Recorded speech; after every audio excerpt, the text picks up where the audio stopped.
Bonjour, je suis très heureux de vous retrouver pour cette homélie du 4e dimanche du temps de Pâques. En cette journée mondiale de prière pour les vocations, il est bon de commencer par la fin de l'Évangile, parce que cette fin nous dit le projet de Dieu. Moi, dit Jésus, je suis venu pour que les brebis aient la vie en abondance.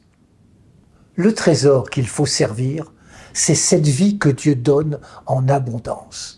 Cette vie n'est pas d'abord une structure, une organisation, une institution, mais quelqu'un que l'Évangile appelle le pasteur, le berger des brebis, la personne de Jésus-Christ. Et le souhait de Jésus, c'est que cette vie soit abondante. Voilà ce qui anime le cœur de Jésus, la vie en abondance, la vie aux dimensions du cœur même de Dieu. Voilà donc ce qui doit motiver la vie de tous les baptisés. On parle de crise des vocations, et on en parle trop en pensant à la structure Église, à son organisation. L'Évangile, lui, nous invite à penser les vocations par rapport à la mission de l'Église. Quelle mission? Celle du Christ lui-même, que chaque humain de cette planète ait la vie et la vie en abondance. D'ailleurs, plutôt que de parler de crise des vocations, ne faudrait-il pas plutôt parler de crise de foi? Ce dont l'Église, que nous sommes tous ensemble, a besoin, c'est de disciples missionnaires. Des hommes et des femmes dont la seule motivation est de faire connaître celui qui donne la vie en abondance. Le jour de notre baptême, nous n'avons pas vécu qu'un rite, mais nous avons franchi, en ayant été appelés par notre nom, nous avons franchi la porte des brebis. En franchissant cette porte, nous avons reçu une vocation à vivre dans une mission, une invitation à sortir. Sortir pour nous mettre au service de la vie et de la vie en abondance. Que chacun s'interroge. Là où je suis, en quoi suis-je partenaire de la mission de l'Église? En quoi est-ce que je réponds à la vocation de servir pour que l'Église serve? En quoi suis-je au service de la vie des hommes et des femmes, de la vie de chacun et chacune appelé par son nom, respecté dans sa dignité? Nous sommes, c'est vrai, dans un contexte difficile. C'est pourquoi, plutôt que de regretter le passé, pouvons-nous saisir ce changement de décor comme une chance, comme une grâce? Ne serions-nous pas appelés à réentendre la voix du berger qui nous appelle chacune par notre nom? Ne devrions-nous pas nous décider à passer par la porte en toute vérité pour sortir?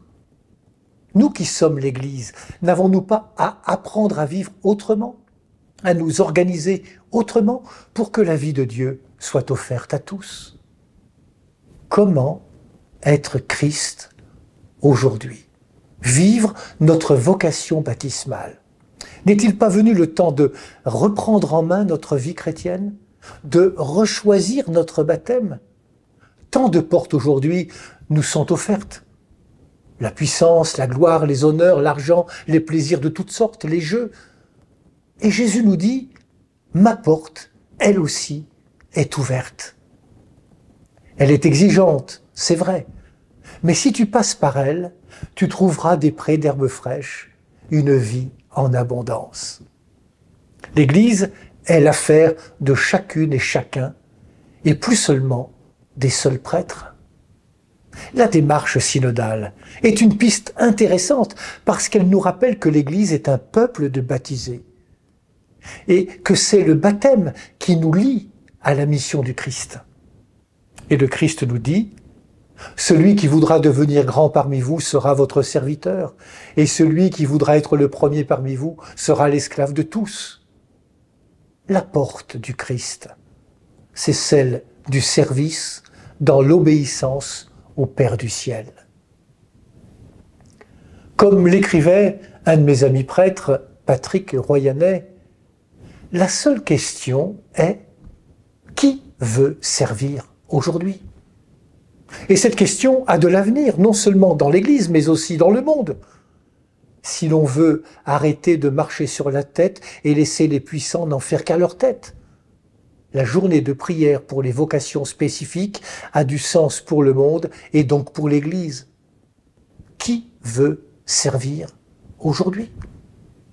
Pour terminer, je vous partage cette petite parabole de Charles Delèze, un confrère jésuite.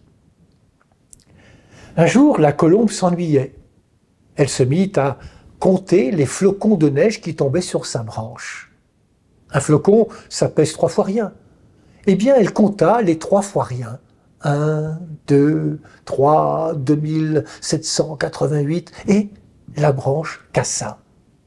Il suffit d'un 3 fois rien de plus pour briser une branche. Un flocon peut tout changer. Tous sont donc indispensables. L'Église a besoin de chacune et chacun, sans exception, pour que la vie donnée par Dieu en abondance rejoigne toute notre humanité. Bon dimanche à toutes et à tous, prenez bien soin de vous et des autres.